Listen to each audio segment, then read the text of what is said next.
Because the transfer window is officially open, and because I've been receiving some questions about who is who in my past 3 videos, I thought this would be the perfect time to create this video where I explain the different camps in figure skating. I will focus mostly on the names which we often hear in the media and the ones that definitely are players in the game, especially for ladies figure skating, which is the messiest. And so if you hear of a transfer that happens, maybe even a shocking one that happens, as rumor has it, might happen from one camp to another, you'll know who we're all talking about. I've already seen one transfer confirmed from Team Davydov to Team Tutberidze, and he actually reacted like a normal human being, wishing them the best, unlike some other coaches we have seen do in the past. But yes, let's get into just some basics about the different Russian camps we all need to know to keep up with figure skating drama. Russia has long had a tradition of infusing the storyline of competing camps into the competitions themselves.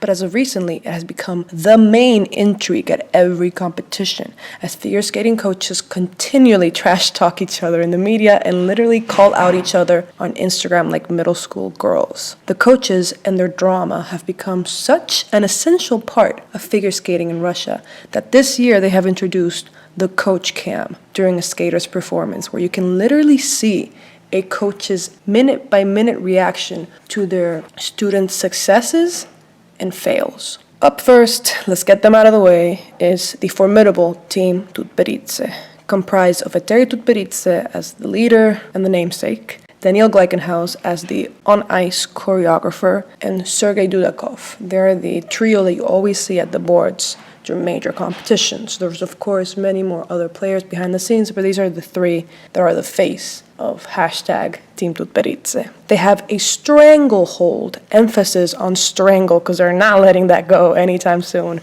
on the ladies' discipline in Russia. It started with Yulia Libnitskaya, then it became official with Zhenya Medvedeva. It was cemented with Alina's gold at the Olympics and later gold at Worlds, and they continued the legacy with 3A, which was Alexandra Trusova, Alyona Kostornaya, and Anna Sherbakova, and they're still going strong with the new crop of juniors that are already being treated like seniors in Russia, Kamila Valieva, Maya Kromik, and Daria Sushova, who are all very much Olympic hopefuls. And literally recently, that exact trio of girls overtook the podium at the Russian Cup final. They were the first to brand themselves on social media as Team Insert Coach's name here. They literally put Team Tutberidze on every single post, and they would consistently use social media almost as like a warfare to intimidate the other camps. They have created such a team image that there are literally fans who just root for Team Tutberidze and anyone under that camp. They're called Crystal Bots because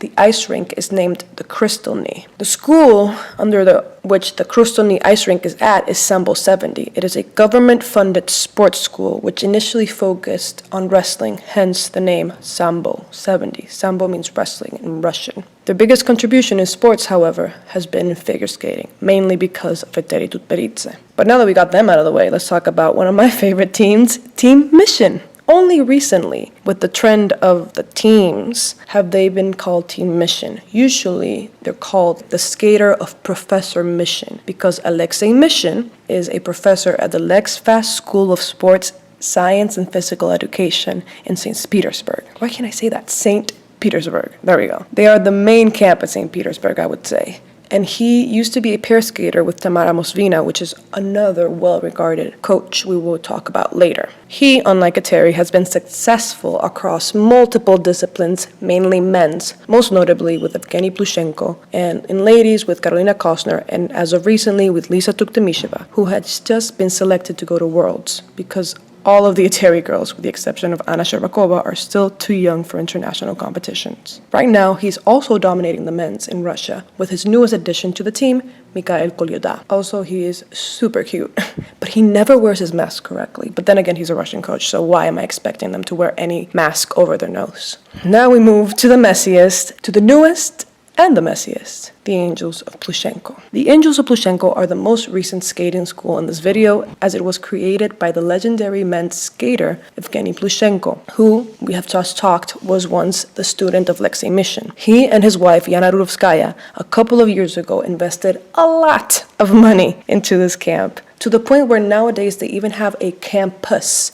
Like talented skaters get their own house on campus, along with also talented coaches. And all expenses are paid for these ones who they decree as the talented ones. They are not a state-sponsored school, thereby all the other skaters that are not the talented ones have to pay to be trained. It is only this year that the Angels of Plushenko have become a legitimate player in the game, as they have acquired many big names into their camp. Coaches and skaters alike, a lot of them ex-Tutberidze skaters. His most prominent skater right now by far is Alexandra Trusova, who shocked the world when she left the Terry during quarantine in 2020 in favor of Plushenko, who has yet to honestly prove himself as a coach. That's what he's trying to do with Alexandra Trusova right now. Aliona Kostornaya followed Alexandra Trusova's move shortly thereafter, shocking everybody, as when she was with the Terry, specifically that season, she was at the top of her game. A lot of people even believed she was going to win the Worlds had it happened, but it didn't happen because of COVID. Before Trusova and Kostornaya moved, he had also taken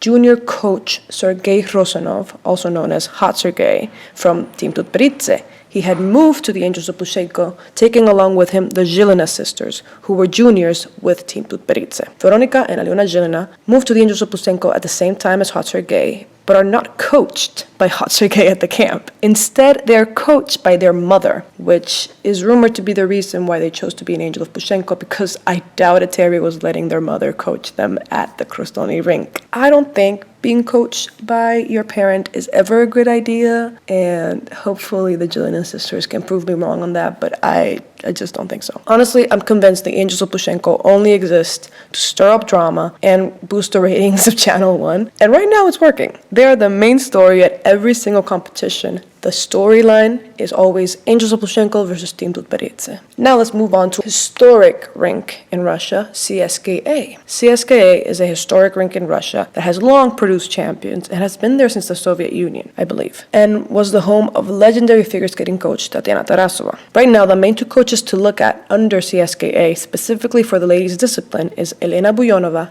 and Sergei Davydov. I always call him Dadyov, but it's Davydov. Sergei Davydov. Elena Buyonova's team, I have heard them referred before as Buyonova's Snow Leopards. I'm not sure if that name is official, but nobody really calls them Team Buyonova, or I think it's just Elena Buyonova's skater. She is most famous for having coached Adelina Sotnikova, who controversially won gold at the 2014 Sochi Olympics. Most people agree that Yuna Kim should have won at that Sochi Olympics, which was already written in a lot of controversy because of the doping scandal that happened. And Adelina recently did an interview, literally like a month and a half ago, talking about how she still gets hate and death threats for winning gold at that Olympics. Remember that a skater being overscored is never truly their fault, but the politics around them. So no death threats, please. She was one of the most prominent ladies coach alongside Mishin before Terry Tutberidze overtook the entire discipline in Russia. And right now, her most promising lady skater seems to be the redheaded Lisa Osokina, who's a junior and is doing relatively well, but is still being edged out by all the Terry juniors, almost always missing the pedestal by a few spots. The second CSKA trainer is Sergei Davydov, aka CSKA Sergei. So if you're keeping count right now, there's three Sergeis. There's Hot Sergei, there's CSKA Sergei, and then there's the other Sergei, which is Team Tutberidze Sergei. Sergei Davydov is being looked at now as the only coach who is managing to challenge the stranglehold that Team Tutberidze has on ladies' discipline. At least in the juniors, he is. His most prominent figure skater right now is Sofia Samodolkina, who has actually managed to upset Ateri's junior skaters at multiple competitions, recently getting silver at the Junior Cup of Russia, being sandwiched between two Ateri junior girls. Finally, we can talk about Tamara Moskvina. Yes, this is the same woman who I mentioned before was a pair skater with Alexei Mishin back in the day, and now they're both top coaches in Russia. That's the way to do it. She is the best pairs coach in Russia, probably also in the world. She has been consistently producing for decades now the best pair skaters, and she usually doesn't get involved in the shenanigans and drama that involve all the other coaches I've talked about, but also that maybe is because she is not involved in the ladies discipline, which is usually the messiest, and she has her own monopoly in pairs, so there's nobody really threatening her right now. But she is actually very funny and very cool and a legend. So next time you hear of a transfer, which there may be a big one very soon, according to rumors, midway through this video is when the world found out that apparently Kostornaya and Eteri are talking, and she might be going back to Tutberidze, but it's not officially confirmed. It's up to Tutberidze if she wants to take Kostornaya back, and I can't get into all my feelings about that right now because, as I was saying, I was midway through editing this video, so it was very, last minute little comment after, and my thoughts are just, what? That is my whole thought.